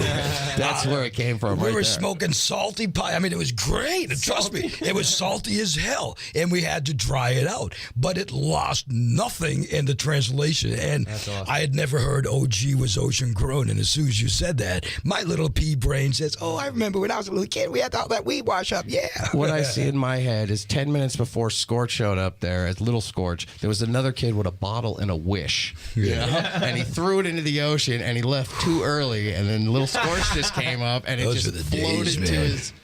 That would be the best thing that ever happened to me like that was a vending machine was left full of candy. And we broke it, and it, like we were like 12, but we left out of there with like 5 guys. What do you mean it was left? They left it. It was in a bar that was locked up, but it was left there. The bar was closed down. They were remodeling, or it sold, or whatever. But it was just like in a deserted building, and it was just one light above it, haloed down over the machine. So what you're saying is not only did you get the munchies, but you're a thief. We left with duffel bags full of 100 grand bars. You would have thought we just robbed a bank the way we were running out of there with just one over each arm. We were just very organized. Oh, I love that. You never got to a free jack in life, you know? Oh yeah. Anybody? Yeah. I found a whole garbage can full of I found a whole garbage can full of Playboys when I was like 11, and that was like, I was so rich. I was the richest kid in the neighborhood for like the rest of the years that I lived there. Did you ever that read? Was currency. You know how you read all of them? I did it when I was a kid. I read a stack like that, and I could only see women naked. Like everybody, my mom, gross stuff. The woman at Albertsons, and they were all just. Sorry. I couldn't picture them with clothes on. Yeah. Do you know what is better than girls naked? What we just enjoyed in that smoker circle. Yes. Cowboy concentrates. Let me better tell you than about girls that. naked. I mean, we're sitting here talking about that, and I'm sitting here getting. I'm sitting here getting all toasty, and I'm like, you know what? I want to talk about that smoker circle again for a couple of seconds. You know what I mean? Spaced it. So that's how good it was. Man. You know, that's what I'm saying. Yeah, today for the smoker circle, if I can, it's Scorch. I want to start it off. I love the taste as always. You know, that's one of my main things about anything is it has to have taste, and the expenditure in your lungs, and I'm sure I think I used that word correctly. There's enough mucus on the sidewalk right now from people spitting up that you know it's going to get a very good hit. So far, that's a positive of marijuana. It's a natural expectorant. Yeah. Yep. So I would give it I'd give it a 9.3. With the potential of a 9.5 if you guys wouldn't bogart so much. Mr. A, you got to smoke a little of that. What do you think of the Cha-Ching Cowboy Concentrate CO2 wax? Well, you know me. Most of all, I'm super picky, and I got to say that was very impressive. Didn't get on my nerves at all. And a lot of the times I hit the stuff, it doesn't really work. Gives me an off kind of headache, which I never have. So... yeah, I'd give that definitely a 9.5. I say that's a good thing, and I can't give it a 10 because I don't got that much experience with smoking the concentrates. You did great for a first timer, and we smoked it out of a vape pen. If you want to know, a lot of people ask me, how do you smoke? You can put it on top of your bowl. You can put it inside a joint or a blunt. You can smoke it off of what's called a dab nail. If you don't know what that is, you probably shouldn't have one because it involves a blowtorch. Or you can smoke it out of what we did, which is an electric little pen with a coil. Before you finish up, is there a ghetto way to do that? Like, can you just... Yeah, two butter knives. They did this in the 50s. 2 butter knives, and you put them in the stove. This is ghetto. Don't try this at home. And I'm just wondering. And you heat them up till they're red and glowy, and then you touch to the top and you smoke it right off. You can use a straw too. Thank you. Little fun fact for the home kids.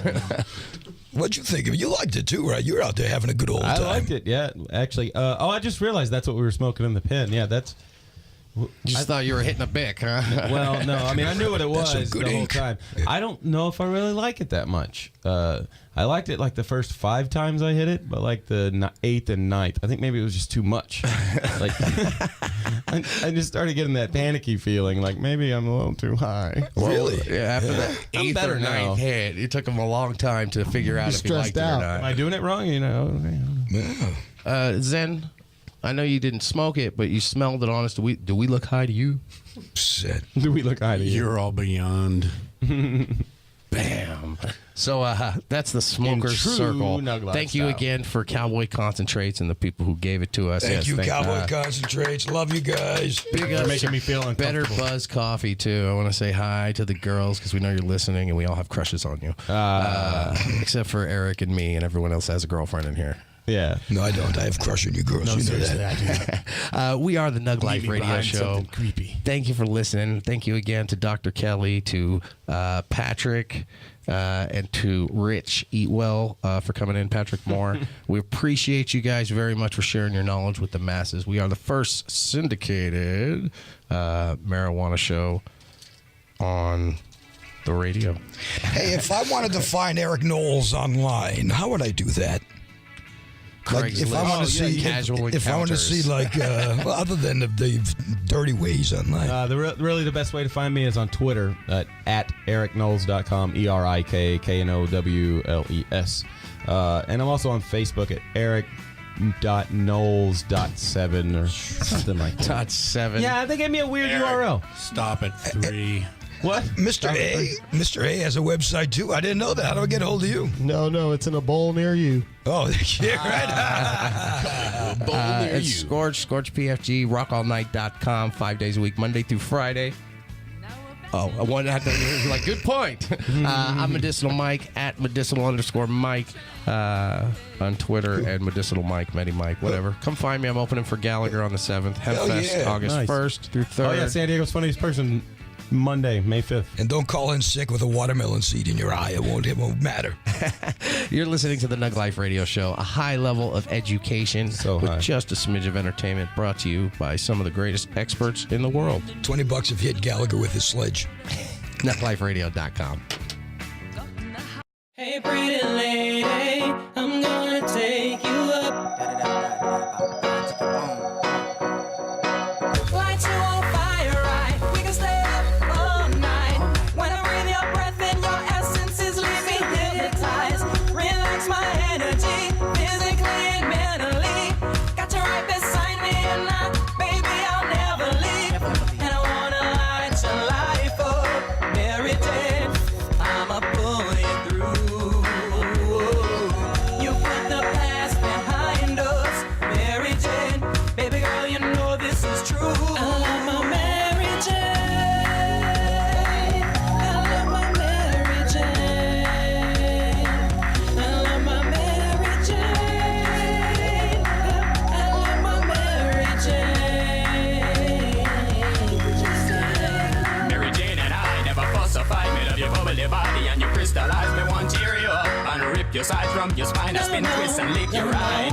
You make me so high. You can see in my eyes. Let the other girls them standing line. Look, love is not a crime. We slip and slide, sit up in the middle of my ride. Listen to my lyrical rhyme, right? Make your body unwind. We slip and slide, sit up in the middle of my ride. Listen to my lyrical rhyme, right? Make your body unwind.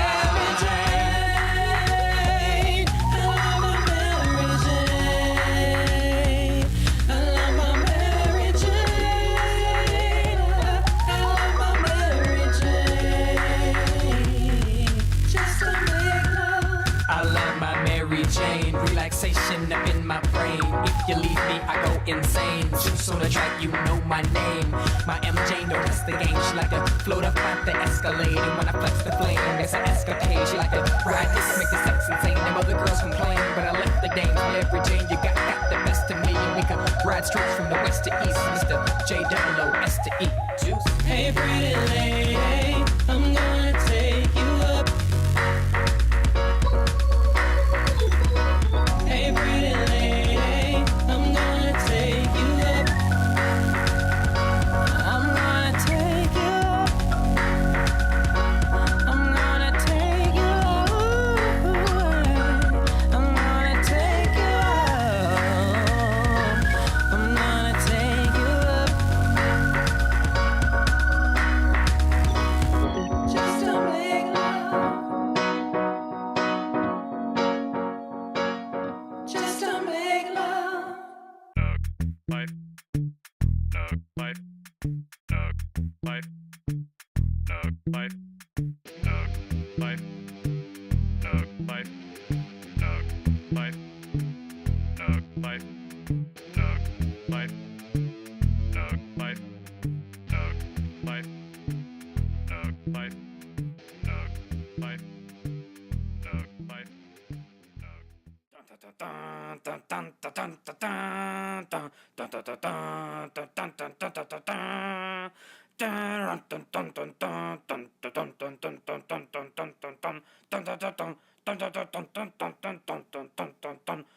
NugLife. Don't sue me.